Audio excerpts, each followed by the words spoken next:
tukomyewo mu day 3 of web designing. Amanya Kazibwe Patrick. Ngina kusaba o subscribing o liking videos no such that tufuna amanya agamala upaka ku day 30. Era ngina kujjukiza buli wo commenting ku videos no mwattu kituzaamu amanyi. Then nikitusobozesa okukola video endala. So osolo commenting wansi otuzeemu amanyi oba olyawo. Then subscribing. Day 3 olwayo tugenda kulaba ekintu ekyenjawulo era leero tugenda kuzimbayo page eno nga tugizimba nga mbutuufu etuukiridde. So tugenda kuba tukombininga byonna bye tuzze tuyiga okuva mu day 1 ne day 2 then leero tubeeko kye tukola. Era olwayo tugenda yigayo n'ekipya. Mu day 2 twayogedde ku positioning ne twogera ku absolute ne relative. So olwayo leero tugenda kwogera ku positioning endala nga stick ne fixed position. So tugenda zogera ko olwaleero mu day 3. So kyenkusaba laba video zino paka je gwerako ogenda kuba osolo biga. Then bwe tumala ezo position ezasigalayo stick ne fixed tugenda kulaba kye tuyita display. Kino nno olwaleero kye tugenda okozesa okuzimba page ennungi. Tetugenda kozesa positioning wabula tugenda kozesa display. So tugende mu codes zaffe tutandike. Bino bye twali tuzimbyeko luli tugenda kubijjamu twongeremuko ebya display such that our page looks good. Page yaffe erabika obulungi. So kati tugenda kuddamu body. Eno body ya taaga oba taaga ya body ngenda gikaliza byonna ebirimu mbijjemu such that tuzimba ebipya. So body yonna ngisiimudde. Then body okugisiimuula kino kigenda kunsindiikiriza n'okusiimuula styles such that tuzimba empya ze tugenda okukozesa. Good. So kakati tutandise. Ngenda kuzimba page bw'oba ogoberera bulungi. Ngenda kuzimba nnyinnyonnyola such that naawe osobola okuddamu n'ogizimba eyiyo. Page eno gye tugenda okuzimba tugenda of course bw'oba oyagala okuyiga web designing obulungi olina okuba nga you are creative. Oli creative.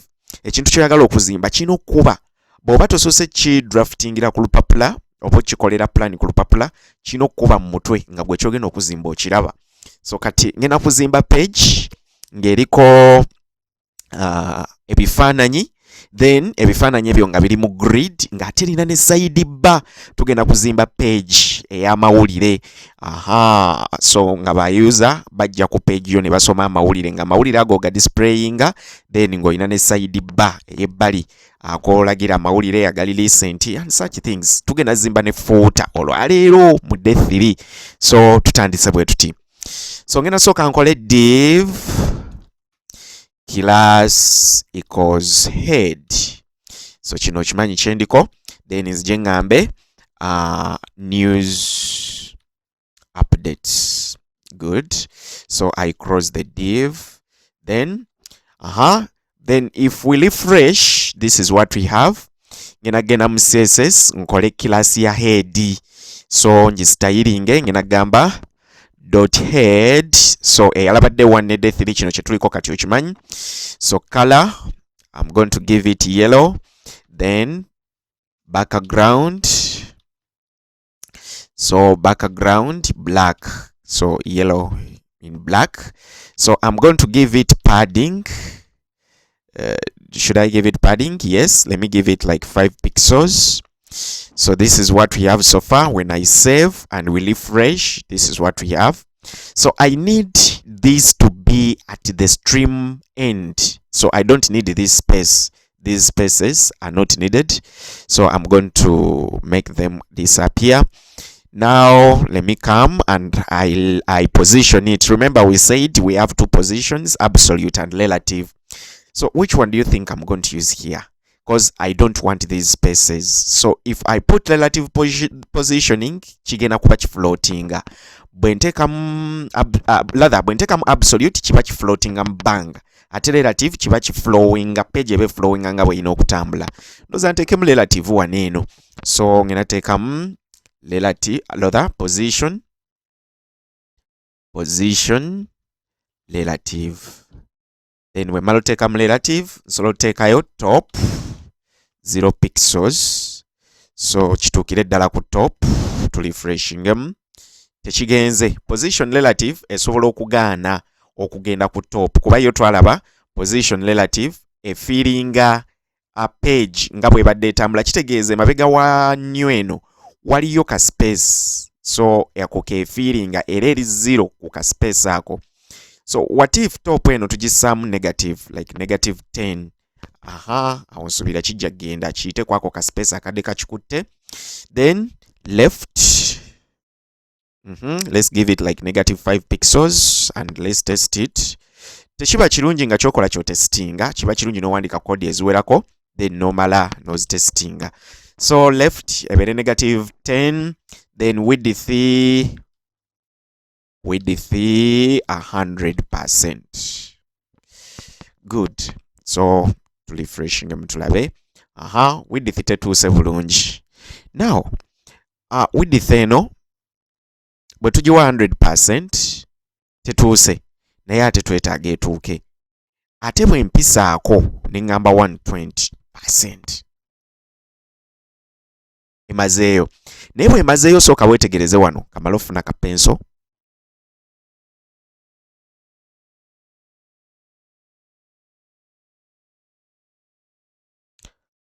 Sooka weetegereze wano. Bwe mazeeyo wansi wano here wazzeewo kabba ako era tusobola ka scrollinga okusobola okugiraba obulungi, naye kabba ako ze sikaagalawo. Actually tekalina kubeerawo ku website eri standard, so tugenda kakweka tukozesa overflow hidden. Naye overflow hidden yeno nga tugisaamu tulina okuba specific. Bw'ogenda ku website n'olabako kabba ako ng'osobola okukanyoola, kasobola okuba wano oba wano ku mukono ogwa ddyo nga oscrollinga n'olaba ebiri wansi. Bwe katabaawo oba bw'oteekako overflow hidden, byonna ebiri wansi byekweka oba tojja biraba. Kitegeeza tulina overflow za directions 2. Tulina overflow edda eno, that is x overflow kubanga eri mu x axis. Tulina ne overflow eyekkirira gye tuyita y overflow. So bw'ogenda ku website yonna n'olabako ako kabba akakkirira katuyambako okulaba ebiri wansi. Biyinza okubanga ebiri ku page yaffe si bye byokka ebiriko, nga waliwo n'ebyekwese wansi. Nga bw'onaagenda ku Facebook, bw'ogenda ku TikTok no scrollinga nga video zambuka, that is overflow. Kitegeeza video zambuka, waliwo eziri wansi ezeekwese, so buli wozika zambuke, that is overflow. So bwe tuba tugenda okweka overflow tulina okuspecifyinga direction. Bwe tugamba bugambi overflow hidden, zonna scroll zivaako, kitegeeza page yaffe eba tesobola kwambuka na kukkirira. Kati kitegeeza waneeno twagala kweka overflow eri mu x axis. This is x, this is y. So twagala kweka overflow eno eri mu x.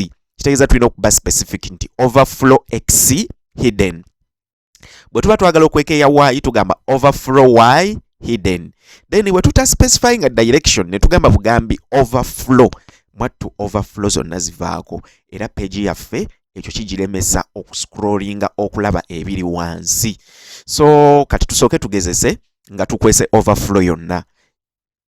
Naye ekyo kyandibadde kigezesebwa bulungi nga tulinawo overflow eno ey'okuwayi. So kati tukweke ya x cause gye tuyina sofa eneze etya. Bwe twongeza width yeno element yaffe eyo waggulu oba head yaffe oba header ne tugiteeka mu 120, mwattu esise ne tufuna overflow. Bwe twagitadde mu 100% teyamazeeyo screen ate nga ffe twadde twagala emaleyo. So katugende tukweke overflow. So tugenda genda mu CSS. Overflow olw'okuba eno overflow teri ku heading, teri wano ku heading weekoma, eri mu web page yaffe yonna, tugenda creatinga body. So tugenda kukolawo body, tetugenda giteekako doti, tetugenda gideclaringa. Lwaki? Nti twagala kyonna ekiri mu taaga ya body, kino kyonna ekiri mu taaga ya body twagala kibeere nga kigenda kukola CSS ze tugenda okussa muno munda. So tusobola okudeclaringa nga tukozesa tags. Kitegeeza mbadde nsobola okuwandiika mu CSS ne ngamba div ne ndeclaringisa div nga sitaddeeko dot. Singa nkola ekintu ekyo ne ngamba color red, kitegeeza buli div gye nnaakola eno mu HTML ejja kuba ya red. Buli div ejja kukola ekintu ekyo. Singa ngamba nti ne ndeclaringisa paragraph nti p color blue, kitegeeza buli paragraph wenaabeera buli p, buli wenaateeka p tag kijja kuba kya blue. So osobola okudeclaringa nga tutaddeeko dot oba ash ng'okozesezza linnya lya tag. So kati ffe tudeclarinze body, kitegeeza buli ekigenda okuba mu body kiveeko overflow. So we shall say overflow x. Twagala kujjako x hidden. Overflow x hidden. So tugende tu refreshing tulabe oba kalayini kano kanadda. Kaako kwekali nga sina refreshinga. Refreshinze ne kabula gega makulu ga overflow. So kati kitegeeza page yaffe nnungi nti heading yaffe emalayo ate teyina overflow ya x. So ekigambo kino njagala kidde wakati mu center. So ngenda kujja mu CSS ngambe mu head ngambe text align oba align, whatever you may say. Text align center. So ako ke katuyambako okutambuza ebigambo ne tubizza mu center, mu left, mu right oba nawe twagala. So tumazeewo era kikyo kize mu center. Naye kize mu center tolabanga tekibalansinze olwa width eri. So kize mu center ya 120, kitegeeza kiri mu 60% ekyaffe. So tugezeeko kiteeka mu 10 tulabe kigenda kuddako awo. Actually awo ndowooza kijja kukolerawo. So kakati tugenda kutambula tweyongereyo. So ngenda kulaga position fixed. Luli tulaba position relative ne tulaba ne position absolute. So lwaliro ngenda kwogera ku fixed. Naye nga sinayogera ku fixed, njagala page yaffe esooka egendemu ebintu ebiwera such that tutandika okulaba y overflow. Tutandika olaba kano ka scroll akajja side zeeno nga tusobola okunyoola ebigambo ne bikkirira. So bwe tuba tusobola obinyoola ne bikkirira awo ojja kulaba fixed positioning kye kitegeeza. So kanzije page yaffe body ngenda giteekako height, tukateekeko actually tuongeze obuwanvu bwa body 100 vertical height. 100 vh kitegeeza 100 vertical height. Bwe ndi freshinga kaako kaze ka scroll, that is what we call ekyo kye tuyita y overflow. So wemba sikaagalako nga nzija ngamba overflow y hidden. Olwo mba sikaagalako naye kati kabeereko. So tusobola okulaba ebiri wansi. Kanzijemu 100 vertical height nteekemu 200 pixels kankafulire ddala kawanvu mu kifo kya 100 vertical height. 100 vertical height kitegeeza emalayo screen yonna. So kakati kitegeeza nkoze 200 pixels zibadde ntono actually. Tukolenga 900 pixel. Body ebeere mpanvu 900 pixel. Kakano ka y overflow kaffe kayongedde space okuva we kali n'okukeyongedde okugejja, kitegeeza page yaffe kati esobola okwambuka ekiwera. So wano ngenda kuyambako, wano kigenda tuyambako okumanya display fixed, rather position fixed kye kitegeeza. Tukanyolemu. Bwe tukanyoola tukkiridde ddala paka wansi, kitegeeza kiri kye twawadde head tukireka waggulu. Bwe twambuka tuddamu ne tukisanga. Naye ate singa kiteekamu position fixed, luno nakiwadde position relative, naye ate singa nkiwa fixed, jjukira zino position sola zikozesa bbiri nondako emu, sisola teekamu relative na fixed. Nyina kuteekamu emu. So kati ntaddemu fixed, tulifreshingemu olabe ekibaawo. Bwe ntaddemu fixed ka scrolling enzikirire, olaba y overflow yo ekkirira eraga scrollinga, naye ate kyo kisigadde nga kikwatiddewo. Ekyo kye bayita fixed positioning. Tekitambula, kisigalawo. Gwe ne bw'onyoola overflow ne bwe zibeerako n'osigala ng'ozinyoola oziscrollinga, mwattu ekiri fixed kisigalawo. Ge amakulu ga fixed. Ate fixed ewuliriza top, ewuliriza left, ewuliriza bottom ne right nga bwe twalaba absolute ne relative. So ojjukira position gye twagamba etabiwuliriza ebyo static. So static twagamba tewuliriza top, tewuliriza right, tewuliriza left. So that is fixed. Tulina ne position stick nayo girabe. Stick. Refresh ngolabe stick. Stick bwe scrollinga kitambula. Naye bwe kituuka ku page gyekoma kiremerawo. Kyeyisanga fixed.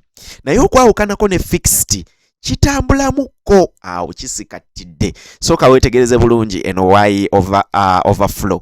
Wetegereze y overflow. Ngamba y overflow ntegeeza ka scroll back kano. Era bw'obeeranga ku website nolaba ka scroll baako giyite y overflow lwe lulimi lwe tujokozesanga waawo. So tunulira y overflow yaffe. Bwe nnyola jjukira tuli mu position stick kati. Nyambuse okiraba kyambuse ne kivaawoko. Then bwe nyambuka nga kiremerawo. Kyo bwe kiraba page weekoma we kisigalira, that is stick. Naye ate fixed enjawulo yaayo. Fixed eyo gy'olaba kyo tekitambulirako ddala. Kati kandi fresh ngemu ne fixed. Tekitambulirako ddala kiba wamu ye position fixed. Then stick efaanana mu static, tewuliriza left, tewuliriza right, tewuliriza top. So kati ekigambo kyaffe kino katukireke mu position fixed. Top tukiwe 0 such that kikonera ddala kuli, ne left 0. Then width 100%. Fixed eno bwe tu positioninga yeyisa nnyo nga absolute, actually ekolera ddala absolute kyeyandikoze. Relative yobo positioninga ogikakamu katono ng'okozesa ku negative, okugeza left oba ogisindikayo otekamuko ku negative. So tetwagala title, tetwagala heading yaffe yetambule. So page yaffe tugijemu height such that ebigambo ebinaakoma wejjokoma bwebanga tebibe bingi, then eyo x lather y overflow tijja kubaako. So tugende tuzimbe. Then olwaleero ng'omaze oyiga ezo position fixed ne stick, tugenda zimba page eno nga tukozesa technique zino. Technique ze tugenda okukozesa baziyita display. Era olwaleero njagala oyige display. Era olwaleero tugenda kwogera ku display 2, tugenda kwogera ku display flex. Afune pen. Tugenda kwogera ku display flex, twogere ne ku display grid. So ezo display 2 ze tugenda okwogerako. Mu video yasooka yali yakubiri nayogerako ku display block. Block ne tugamba yeyo display emalayo width ya screen. Naye olwaleero tetugenda kwogera ku block, tugenda kwogera ku flex ne grid. Ntandise ne display flex. Display flex yetya? Display flex kwe kupanga ebintu nga biri mu line emu. Nyina eyo box emu, nyina neyo yakubiri, nyina neyo yakusatu, nyina eyo yakuna, byonna nga biri mu line emu. Then eyo display tugiyita flex.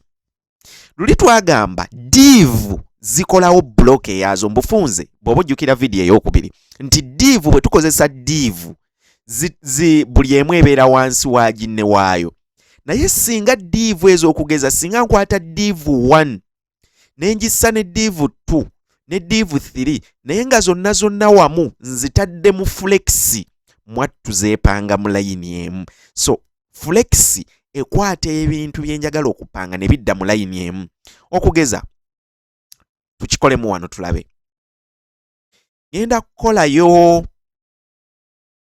kukola kiraasi empya, ngenda giyita content, oba kanjite container oba cont. Jukira wano we tuba tuneminga tudikire yalinga okozesa ekigambo kyonna kyoyagala cont.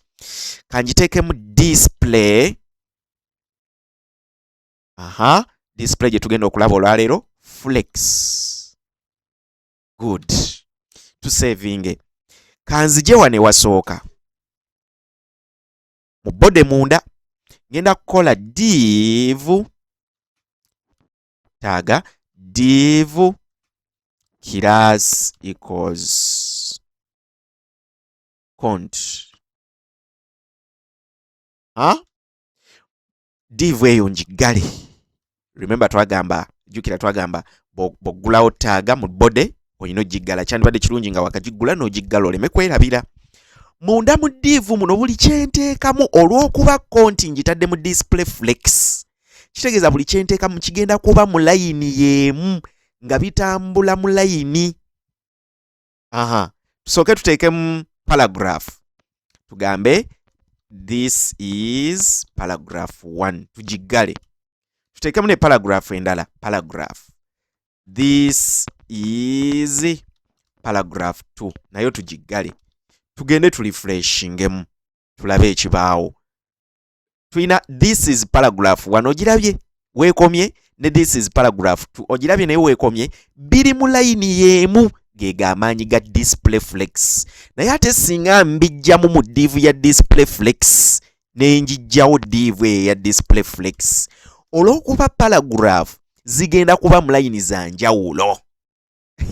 Olabye flex ebintu ebikuumira mu layini.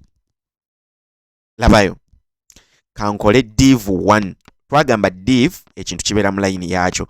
Div this is div 1. I cross div. Nkolewo ne div endala ne div ezo oba ozitunuulidde ziri mu div ya class count. Ate class count mu CSS twagiwadde display flex. This is div 2.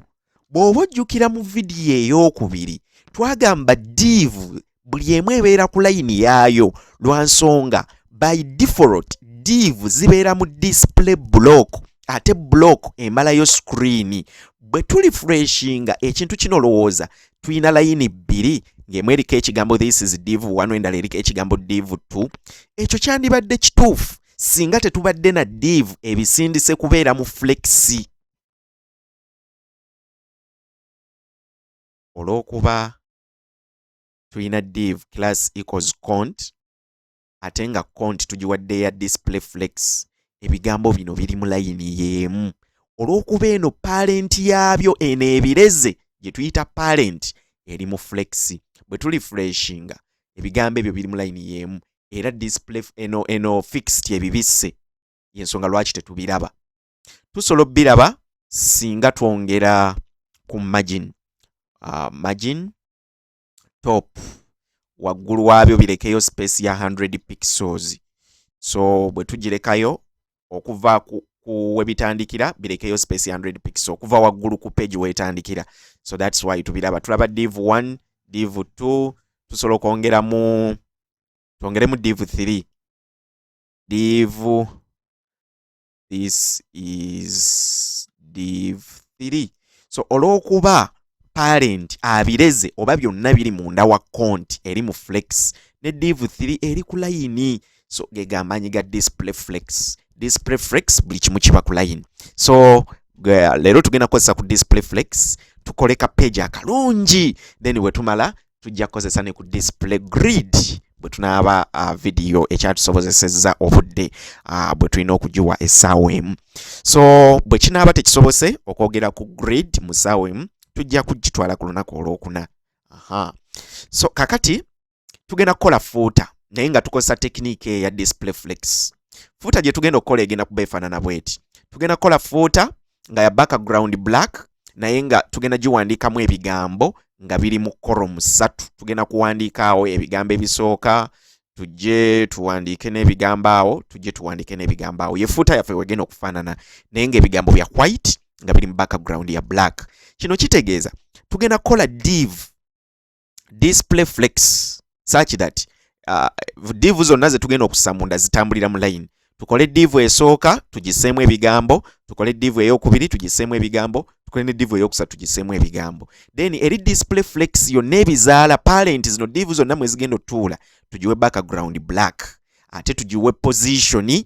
Tusobola ogiwa position tetugiwa absolute. Bwe tugiwa absolute ejja ku floatinga oba ejja kudda mu bbanga. So bwe tunaawa tuwandiika content oba ebintu bye twagala ku page yaffe bijja kuba biri tejja ku flowinga bulungi nabyo. So kati bwe tuba twagala etuule bulungi gye twagala oba ebere wansi w'ebyo bye tugenda okuteeka wano waggulu tujja giwa position relative. Good. So katutambule tugende tuzimbe footer yaffe. So kati eno div count esooka eveewo ebadde just etuyambako okusoma ku flex, kumanya flex kyerina kukola. So nawano tugijjewo. So olw'okuba tugenda zimba footer, tugenda giteeka mu footer tag. So tusobola okujja ne tugamba footer ne tukozesa taaga yennyini, erinnya lya taaga, oba seekyo ne tuteekawo dot footer. Tukozese dot footer. Display flex. Ekyo kyokka kimala okuba nga tumaze ogidirectinga mu line emu. So kakati kitegeeza bwe mba sikozesezza linnya lya taaga nga ntaddeko dot, mba nnyina okukola div nga mpise kiraasi yaalyo. Then bwe siteekako dot nenkozesa bukozesa footer, ne bwe siteekamu kiraasi, kitegeeza kyonna ekigenda obba wakati wa bino ebintu kijja kuba mu display flex. So tukozese eki? Tukozese dot oba tukozese linnya lya taaga? Ndowooza tukozese mu linnya lya taaga kuba tubadde tetunalikozesaamuko. Tukozese footer display flex. Kitegeeza kyonna kyengenda oteeka ano mu footer kigenda kuba mu display flex. Omwo tuteekemu div 1 oba div. Eyo egenda kuba column 1. Tugenda laba bye tugenda okunyigamu. Column 1 div. Tulina column ey'okubiri div. Column 2 gali div yaayo. Div column 3 div. So tujja kulaba ebigambo bye tunyigamu. So tulifreshingemuko tulabe. Kino kye tuyina. Kiriwa footer eriwa. Okay, eri waggulu lwa nsonga kino fixed. Kino ekiri fixed kigibisse. Naye jjukira footer yaffe twagala etulire ddala wansi. So tusooke tugiwe position. Position relative. Position relative. Good. Kitegeeza awo tusogiwa bottom. Sooke tugiwe 0 pixel. Wansi ebeere ku 0 pixel. Terabise. Giweko ku negative 10 pixel. Jukira eno relative yakukaka naye singa ebadde absolute yandidduse mangu emisinde okukka wansi. Ogiraba yiye ebadde egezaako okufulumayo. Tusooke tugiwe position. Actually sooke tugiwe position absolute esooke flowing. Gizimbe nga tugiraba, then bwe tumala ogiraba awo tujja giwa relative such that bwe tunaba tutandise oteekamu content oba ebirala bye twagala mu page tujja giwa relative esobole okuba nga tebagisiikiriza. So bwe tugiwadde absolute ogiraba edduseyo emisinde nekkirira wansi ku bottom. So tulina column 1, tulina column 2 ne column 3. So tuziwe background black, color ebigambo ebibeerako bibeere bya white. Ebigambo byaffe ebyo bibeere bya white. Kino kye twogerako. Olw'okuba twagispositioninze tugiwe left 0. Jukira bweba 0 nayo tutasaako pixels. Width 100%. Good. So kino kye tuyina obudde buno. Then tugenda giwa padding 10 pixels. Ekyo kye tuyina obudde buno. Good. So jukira padding twagamba ye distance okuva ebigambo bitandikira paka ku nsonda. So kati okuva ku siwe etandikira paka ku nsonda ye padding. So tugenda kuwa gap. Flex bw'omala oteekamu flex osobola okwongeza ku gap ya space okugeza nyine ne box neyo ziri mu flex. Eyo gap wakati waazo gye tuyita gap. So tujiongezeeko such that ebigambo byaffe bye spacinga bulungi. Gap tugiwenga 10 pixel. Good. Gap yeyongedde. Kakati tujje mu kifo ky'oteeka wano column 1. Kansooke div zino nziwe space bulungi. Ngenda kukola munda oba zino div ngenda kwongera nkoleyo kakiraasi akalala. Ngenda kayita ft kyonna kyenjagala. Then ngenda kawa display block. Block kitegeeza ki? Nti buli kyenaawandiikamu kibeere nga kimalayo line. Oba ne bwe sitawaana kukola ekyo because tukimanyi div emalayo line. Ekyo tukireke tukole bwe tuti. Ngenda kukwata eno div eno mwentadde column 1 kanjigezeemu katono. Ngenda kwongeramu zi div munda muno ez'enjawulo. Ngenda gamba div contact us. Jukira ndi mu kuwandiika mu column 1 yeeno. This is column 1 mwentadde div ya contact us. Lwaki njitadde mu div? Nti njagala emaleyo ka line konna aka column. So eno column eno njagala ebintu bisimbe line nga bikkirira. That's why kati tuli mu kuwandiika mu column eno. So ntadde mu div esooka ng'eri mu display block, kitegeeza egenda kumalayo. Bwe nteeka mu div endala naye emaleyo bwe tutyo. So tugende tuziwandiikemu. Yongereyo ntadde mu div esooka contact us. Ngenda kwa highlightinga div eno, kano ka shortcut kayige control D. Control D means duplicate. So ngenda kiduplicatinga. Contact us nsolo teekamu twongere muki. Sign up. Tuzimbe footer. Tuli mu kuzimba footer. Sign up. Sign up. Nsolo kwa highlighting ekyo ne duplicatinga control D. Login. Solo ki double clickingako, bwe double clickingako line yonna ye selectinga, then ne mala nenyiga control D.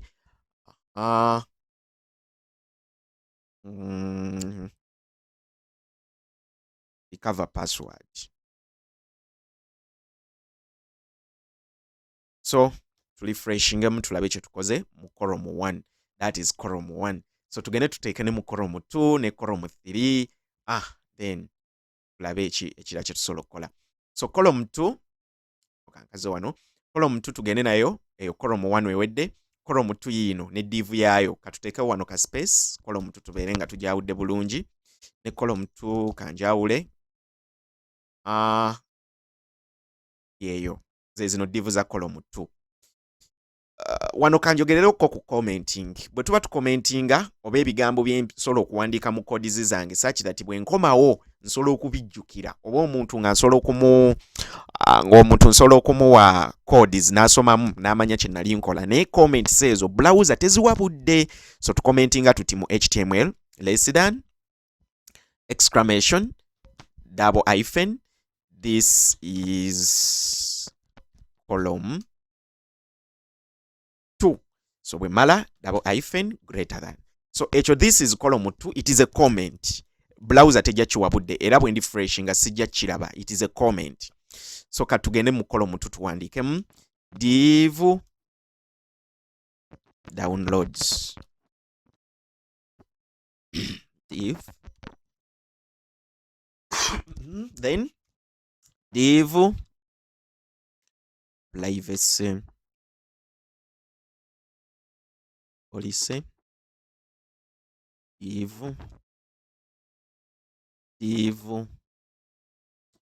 terms and conditions. Bwe tuli freshingamu column 2 yeyo weefaananye. Ndooza twongezeeko ku gap katono. Tuddeyo mu CSS twongezeeko ku gap ebeerenga ku 20. Good. Watya width twagigiwadde ngeri 100. That's fine. Okay, so ekyo sofa kye tuyina. Twongeremu ki? Tugende ku column 3 nayo tugiwe ebyayo. Column 3 tukomentingewo. Ojjukira we tukomentinga? This is column 3. So close the comment. Yingire mu column 3. Teekemu div zaffe nga 3. Div email info admin.co.ug.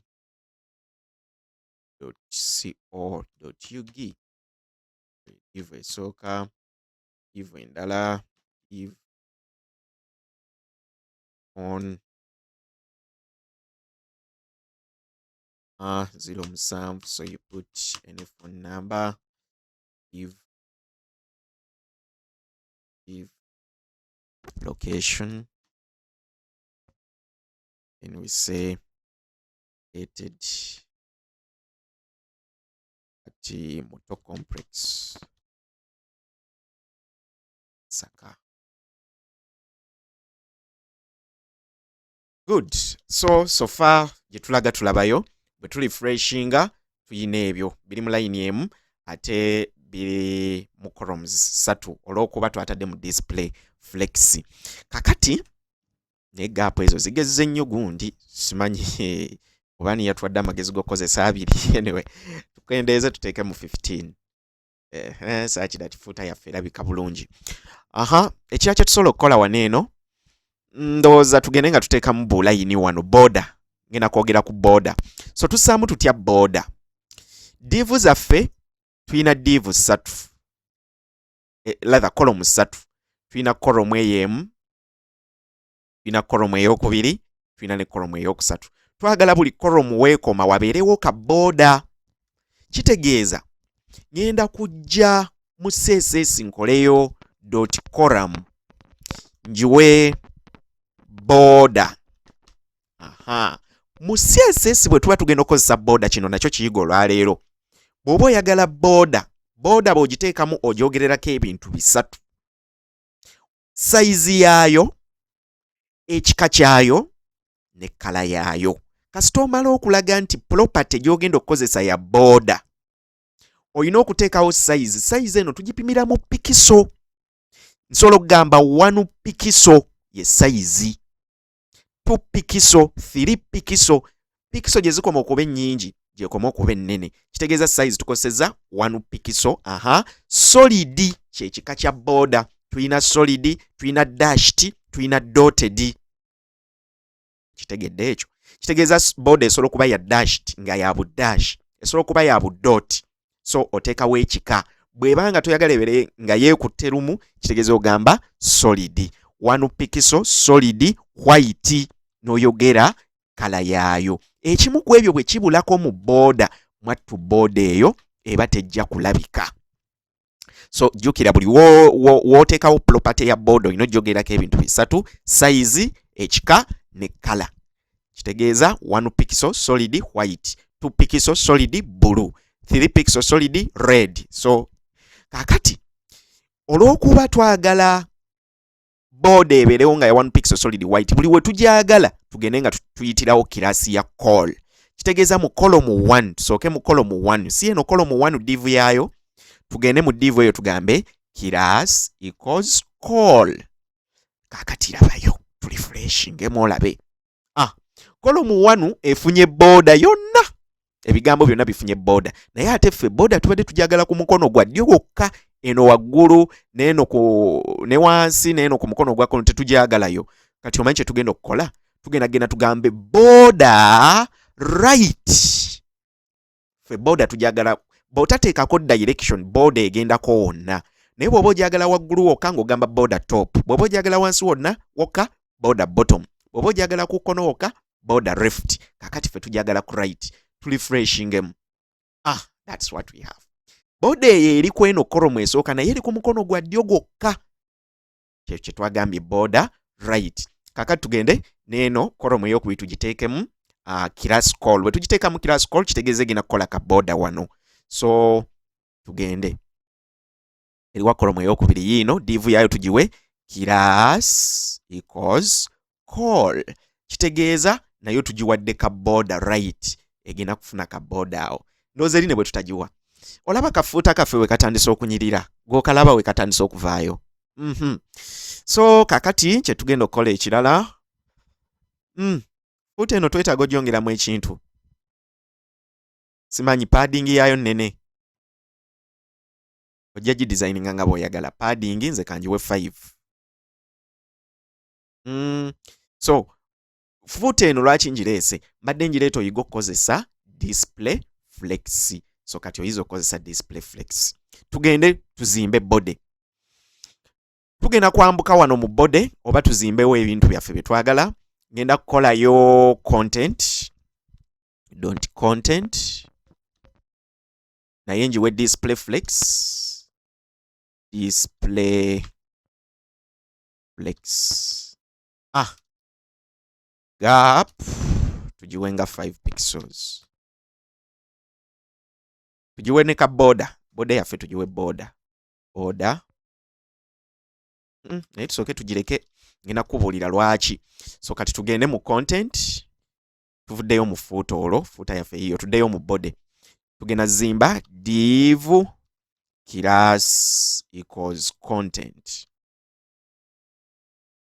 Wano we tugenda okussa content waffe. So tuggale div eyo, then div eyo kitegeeza eri mu flex, kitegeeza kyonna kye tuteekamu bigenda kuba mu line.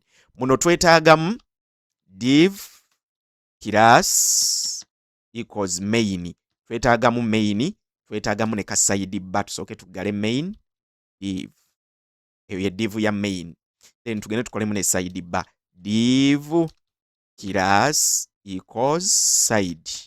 So tugenda mu CSS nazo tuziwandiikire code div. So tusooke tugende tuwandiike ka side bar. Olwaleero tugenda focusinga nnyo ku ka side bar ko, tetulina kye tulaba, ne tugenda tusooke tuwandiike code ya side bar. Byonna biri mu container gye tuyise content, eri mu flex, kitegeeza main ne side bar biri mu line emu. So tusooke tuwandiike dot side. Tukawe border, jukira border engeri gye tugyogerako gijjukira. 1 pixel, solid, tukozese black. Good. So ka side bar tukawe width tukawe nga 20%, kabe katonotono, eri main ejja kutwala ekinene. So we tuli freshingamu kikyo kye tuyina. Kye tuyina, yes, gye kali, naye eno fixed, eno eri fixed ekazibye. Tujja kalaba nga tutandise okuteekamu ku bintu, oba tubeeko bye tuteekamu, oba kye tugenda okukola, eno content yonna, CSS ya content tugiwe margin top, such that esemberamu wansi, margin top tugiwe nga 10 pixels, tulabe oba esemberamu wansi. So kati tugende tuteekeko ebigambo mu side bar yaffe. This is our side bar, tugambe this is side bar. Ebigambo ebiba bigitulaga weeri obudde buno. So bwe tubitaddemu tetubiraba. Yineeno, yineeno. Twongereko wansi, margin top ebeere nga ku 20, eyongerekkirire 25.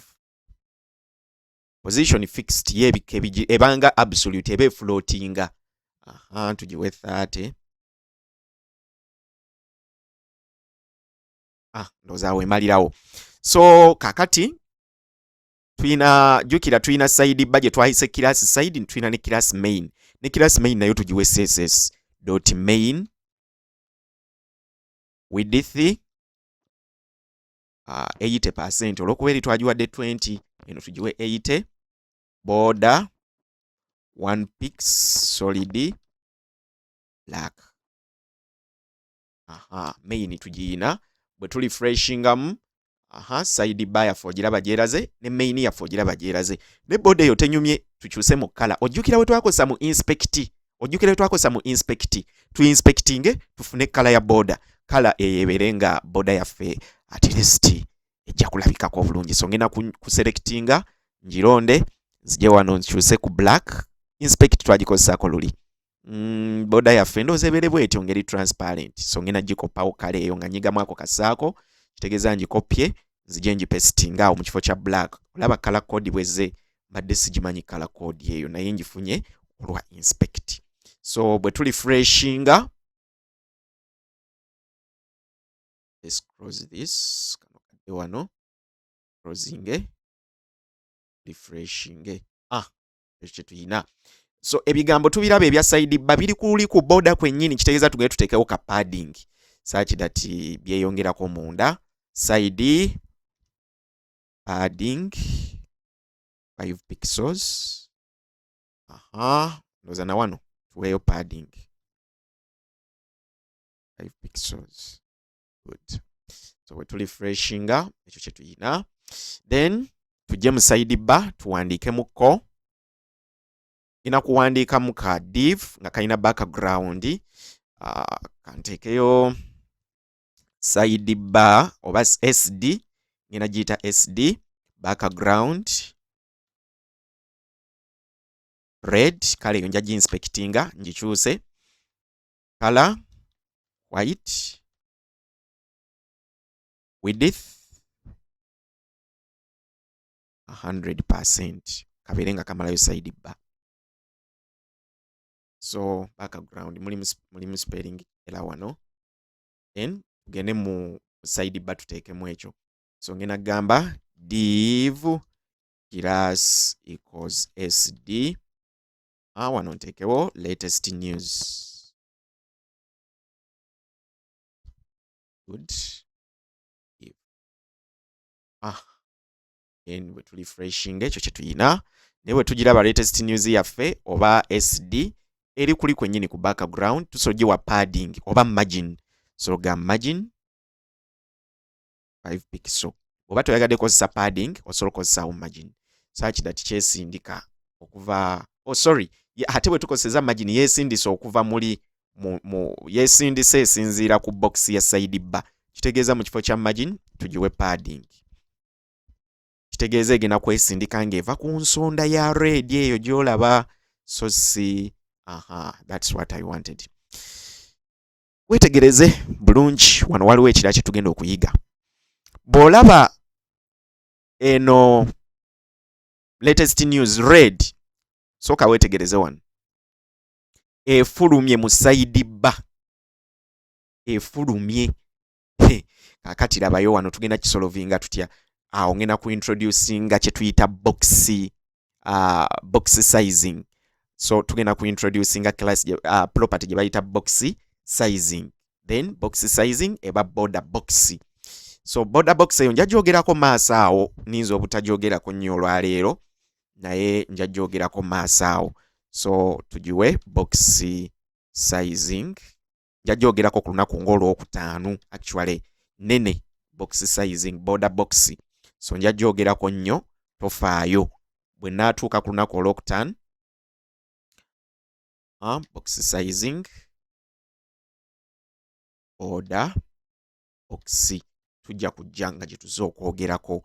Ekyo kijja giyambako okuddamu okufiitinga mu box mwebadde efulumye, but however nja gyogerako. So tukkirire wansi twongereyoko ku bigambo eyo ebadde heading yakyo latest news. Tusobola ogamba tuteekewo ki new developers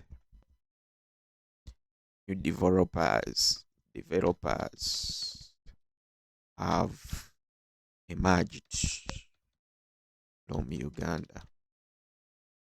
Olw'okuba njagala kibeere mu broko yakyo ekigambo ekyo ena kuteeka mu div, then eno nzije nzigale div.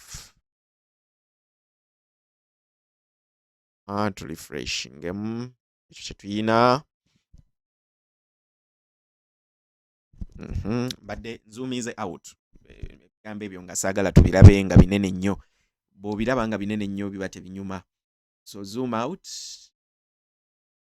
Oba oyagala okuzoominga control n'onyola ekipiira kya mouse, okuzoominga out control era n'okinyola ng'okizza ebweru. So ekyo tuyina. Tukoleyo div endala kankoppe eno. People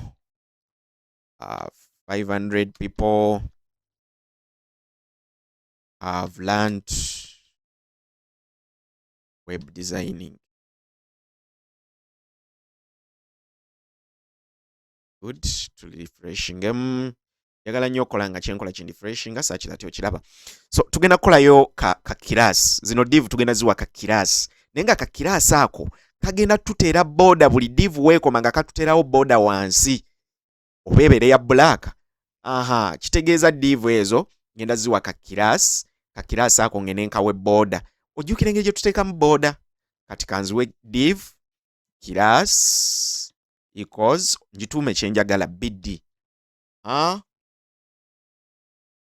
Eno njiwe class equals bd. Kitegeeza tugende tudefininge bd. Tetugiyise dot bd border, njagala border I have to specify bottom. Njagala ebeere ya 1 pixel nga ya solid ndoza kala yayo efaanana eya side back. Ankopewo kala eno gireete ngiseewo solid. That one. Wano box mbadde nkikyankalanyizza, sorry.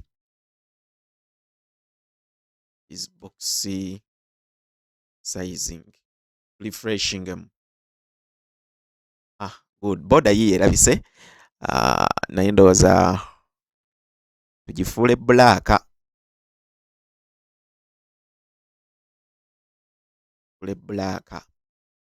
Ebigambo bino twagala okuva olaba ebigambo bino byekutte. Sooka otunuulire divu esooka weekoma, border weeyitira neeno eddako weetandikira. Byekutte nnyo, twagalawo ka space. Kitegeeza eno class mwentadde border eno ngenda giwa ka margin bottom nti yeesindikako wansi oba wanserekayo space kye tuyita margin bottom, nti class weebeekomye eyo gye tuyise biddi ng'etaddewo ne border emala eteekewo ka space tugiwe margin bottom. Mu biddi twongeremu margin bottom okuva we bitandikira paka wansi ku bottom erekeyo space ya pixels 10. So tulifreshingemu, kitegeeza ebigambo ebyo bigenda kwongera okwetaamu. Ebyetadde bulungi tubiwe 10. Margin bottom 10 pixel. Let's refresh. Good. Byongedde ne byeta. Ndowooza kino ekisemba wano tukiggyemu biddi saaki dati border ako tekalabikirako, ka border kalabikire wali wakati mu kubyawula. Tetuyina. I think side bar yaffe evuddeyo bulungi. So awo osobola okugattamu byonna by'oyagala. Then bwe tumala tuba tugenda tuzimbe ne content. Nayo tugiseemu. So lwe lunaku olwokusatu tuyinza okukozesa display flex. Display flex eno egenda tuyamba mu bintu bingi mu nnaku ezisigadde era nsaba ogikozeseemu obeeko ky'ozimba. Mu nnaku ezisigadde oba ze tugenda okutandika olunaku olwokuna n'okweyongerayo, tugenda kuba tulaba websites eziri ku internet nga tuzimba ekifaanaganira ddala website eyo.